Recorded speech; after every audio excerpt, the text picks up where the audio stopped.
Welcome back to week 3 of Friday Night Fever. I'm Jason Williams. And I'm Sammy Roebuck. We had a lot of great action tonight. We've been on our toes all day long. No, seriously, we've been on our toes all day long, guys.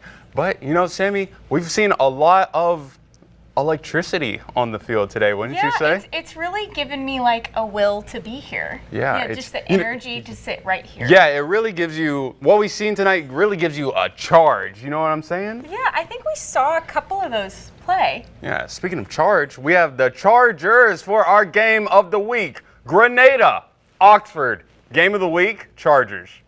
The Friday Night Fever Game of the Week is sponsored by Game Day Haircuts. Battle of the Chargers, and there sure was some lightning on the field tonight. Oxford and Grenada meeting at midfield, getting ready to go. Oxford punting on their first drive of the game, and Jacarius Williams, he's going to make a couple Oxford defenders miss on his way to the end zone. He would have a couple plays like that tonight. Sidelines liking what they're seeing. A couple drives later for the Oxford Chargers, Jamarion Puig's going to find his way into the end zone.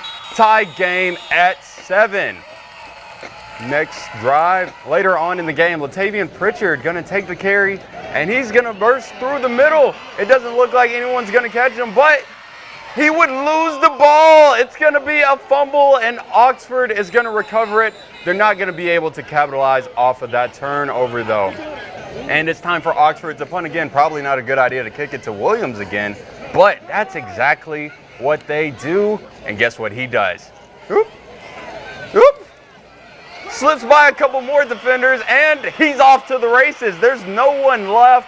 He's going to jog his way to the end zone. Grenada goes into Oxford and gets a 31-28 win. We've got Battle of the Columbus Falcons versus the those were the Louisville Wildcats. These are the Falcons, and it was a night. Denario Jackson passes, and it's caught, and he catches it. And the Wildcats just minutes into the game for their first touchdown, 7-0. Columbus gets a crazy, tries to catch it, and it's intercepted by Louisville, Tavian Brandy, and look at him go. He was called down there, but it was a great time for them. And that here we go with the Louisville Wildcats possession again. What a run for the Wildcats. That was Xavier Hunt, and that was another touchdown. And the Columbus came in just trying to make a pass, and look at him go. And it was 36 seconds left in the quarter. Delmar Hudgens with that, putting them on the board. We've got Louisville wins it all, 45-20. Now the Houston Hilltoppers back at home. They're taking on Northside. They're taking on the Gators out of Northside tonight. Houston quarterback Steele Brooks, he's dropping back, and he's going to connect with Chris Parker for a 20-yard reception. The Hilltopper fans liking what they see right there. Next play, Brooks going to hand it off to the Southern Miss commit, Jalen Washington. He knows how to find the end zone for those Hilltoppers. Extra point no good. Houston leads 6-0. Next drive, Ole Miss commit William Eccles going to come up with a sack. They got talent all over that Houston roster. And this play right here, Brooks going to hand it off to Chris Parker, 15 yards, first down for the Hilltoppers. They're having a fun night. And last but not least, Brooks is going to look to pass. He's going to find Jaden Knox for the score. Houston goes on to win this one, 34-0 over Northside. The Hilltoppers 3-0 so far. Then we've got the Shannon Red Raiders versus the Pontotoc Warriors over in Shannon. Shannon won the toss later on in the play. First quarter, oh, look at him go. Wayne Herford almost got taken down by that Red Raider, and that was Trace Bergen with the QB keeper. First down, little fan action. Later on, Spurgeon taking it in for touchdown, scampers in 6-0 early on. It was a big game for both teams, but let's check out how it ended up. And Shannon ended up winning 21-0. And let's take a look at our full screen scores. Starkville continuing their winning streak, 42-21 over Meridian. Lafayette County going to go into Itawamba and come out with the win, 48-27. And Amory survives Caledonia on the road. They beat them 24-17. Next one, Choctaw County. Ripley going to come up with a huge win over Choctaw County, 17-16. Moreville cruises over South Pontotoc, 28-3. And East Webster going to get a 47-0 shutout over Noxubee. Sammy, we've had a lot of great action so far. It's been a crazy night in high school football. It has been a crazy night in high school football. It's been a crazy night here at WTVA. It's been a crazy night in Mississippi. It's just been crazy. Yeah, but we've had great weather, though. You know, this is the first weekend we haven't had any delays due to extreme heat or rain. It was a beautiful night. Beautiful night. It was a beautiful night for our bands as well. Check out our band of the week.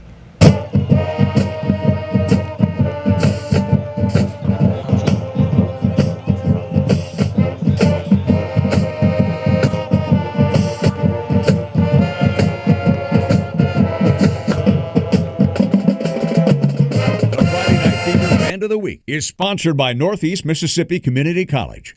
Chargers! Hey! Who's gonna win this game? We are the Chargers gonna win this game. Chargers! Chargers! Hey! Who's gonna win this game? We are the Chargers. The Friday Night Fever Cheer Squad of the Week is sponsored by Stone's Jewelry. And that was the Grenada Cheer Squad who won our Cheer Squad of the Week. Now, Sammy, it's been an interesting night for high school football action. Grenada Chargers and Oxford Chargers. Wow, what a finish there. What a game. What a game. Absolutely. I heard that a game way further south in Noxubee County was even more hectic. Oh, yeah, but we're going to get to that in just a second. We're going to kick it off with Hernando and Tupelo, the Golden Wave taking on the Tigers. Hernando quarterback. A few plays after this, Ole Miss commit safety Shamar Darden took a injury, and we're not going to show what it looked like, but he had to be taken off the field. Yeah, praise him and his family. Next play after that, Hernando going to get an 80-yard gain. Devin Gaines going to make it all the way down to the red zone, just short of the goal line. But the Tupelo defensive line is going to come up with a goal line stand. Draylon McCoy going to get there first, and Jabari Dooley going to finish it off. Tupelo momentum. Continuing, Jeremiah Harrell looking around. I'll just take it myself. Why don't I? And he's going to scamper. It doesn't look like they're going to catch him. Oh, no, they trip him up. He's going to get taken down right around the 10-yard line. And guess who's going to finish off the drive? Running back J.J. Hill. What a season that kid is having. Tupelo goes on to win this one 40-0. That's going to be their second shutout of the season. Then we've got the Hatley Tigers hosting the Mantachi Mustangs. Always fun to say their name.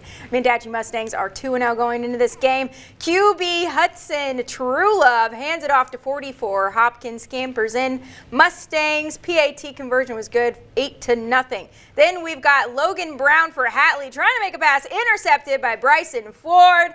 And he is still going, breaking ankles, and he gets down well past the 50. Mantachi Mustangs, Trulove again hands off to Garrett Athens. Look at him go, and that's another touchdown. 2-point conversion, also good. 16-0 for the Mustangs. Late in the first quarter, QB hands off to Casey Williams for a 40-yard touchdown. You guessed it. He's in the end zone. And Hatley did get their 2-point conversion. 2-point conversion happy. Mantachi Mustangs still up 16-0 at the third quarter. And let's see how they finished them off. Hatley 41, Mantachi 28. Like we said, we had an interesting night of football. Tupelo, the Tupelo's just handling business, actually. They've 40-0 tonight. They allowed 7 points last week, and the week before that, they had another shutout. Mantachi. It's just crazy. Yeah, it's just been an interesting night. You know what's else been interesting? I heard there was some crazy things going on out in Noxubee County. Garner. What? Oh, no Garner? Oh, excuse me. We're actually going to go to Nettleton first from last night. We had a Tiger Bowl. Nettleton Yes, Tigers we sure taking did. on the Saltillo Tigers on some Thursday night action. You know who was having a great night for Nettleton? Jaden Dilworth. Oh yeah, he made a huge play right there for the Tigers. Next play, Braden Williams gonna hand it off to Dilworth. This time he's gonna find his way into the end zone for the first touchdown of the night. Nettleton leads 7-0. Saltillo ball now, Tice Timmons. He's looking. He's going to take a shot. And guess who? Dilworth. He's going to make the interception for Nettleton, get them the ball back. One heck of a night he had, ladies and gentlemen. It was 7-0 at the half. But later on in the game, Saltillo would find a way to get back in it. It would be 21-21 at the end of regulation. Nettleton would go on to win 24-21. And for our full screen games, Smithville going to bounce back over Walnut, pick up a win 26-24. Baldwin Bearcats get their first win of the season 28-20. And Vardaman going to pick up a big win 41-7 over French Camp. And then we've got Delta Streets Academy beating out Columbus Christian 36-8. And then over in Alabama, we've got Sulligent beating out Cold Springs, Alabama, 49-8. Big scores here. And then we've got South Lamar, Alabama beating Berry Fayette for 42-6. Okay, and guys, don't go anywhere just yet. Our Gardner Montgomery has been hanging out in Noxubee County all day, and I heard it was a really fun one, so you guys are going to want to come back and see those highlights. But for now, come back right after the break. Guys, we've had a lot of fun action tonight, and the fun is continuing. Our friend Gardner Montgomery has been hanging out in Noxubee County all day, and he's been at a very fun, exciting West Point and Noxubee County game. Garner, can you tell us what went on down there in Noxubee County tonight? All right, Jason, Sammy, strap yourselves in because this game, it was highlight heaven, all right? So Noxubee County Tigers coming out for their home opener against West Point, but Kanan Daniels is also coming out the gate as a quarterback, rushing the ball with a huge gain for the Green Wave, and he's going to set himself up for a touchdown just a couple plays later. West Point's up 6-0. Daniels is committed to Florida. You can see him do that gator chomp, and you're going to see more of him in just a bit. But Noxubee on the next drive, faking a punt. They fooled me. I didn't know this was going to happen. They passed the ball right towards me, barely making that catch and barely missing me. And that sets up a beautiful pass from Camario Taylor to DeQuandrian Welch for a Tigers touchdown. And it's going to be tie game 6-6. West Point on the next drive. Colt Whittaker passes the ball. Lecarian Dancy bobbles it and then makes a pick. And then he turns that pick into 6. And that turns into 8 with the 2-point conversion. Noxubee will be up 14-8. Keenan Daniels, he's going to respond by finding an opening and taking it 62 yards to the house.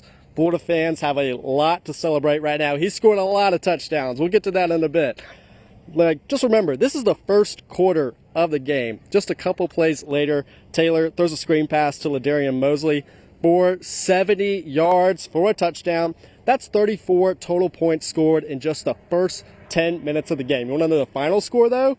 Noxubee County 40, West Point 50. Keenan Daniels, he scored all 7 touchdowns for West Point, if you can believe it. So tonight, West Point proved that they're still West Point, still a competitor in Mississippi. Keenan Daniels proved he's one of the best players in the state. Noxubee County Tigers proved that they are still one of the scariest teams in 3A, and a team you don't want to see in the playoffs because they're planning on making another championship run, and this year they're planning on winning it. And I saw that tonight. Live in Macon, Gardner Montgomery, WTVA, Friday Night Fever. What? You know, we're seeing it, but I don't even know if I'm still believing it because that was the best game I think we saw tonight. Oh, yeah, 100%. 7 touchdowns? That was the unofficial 7 game of the week. 7 touchdowns. Yeah. All righty, guys. We'll see you all next week.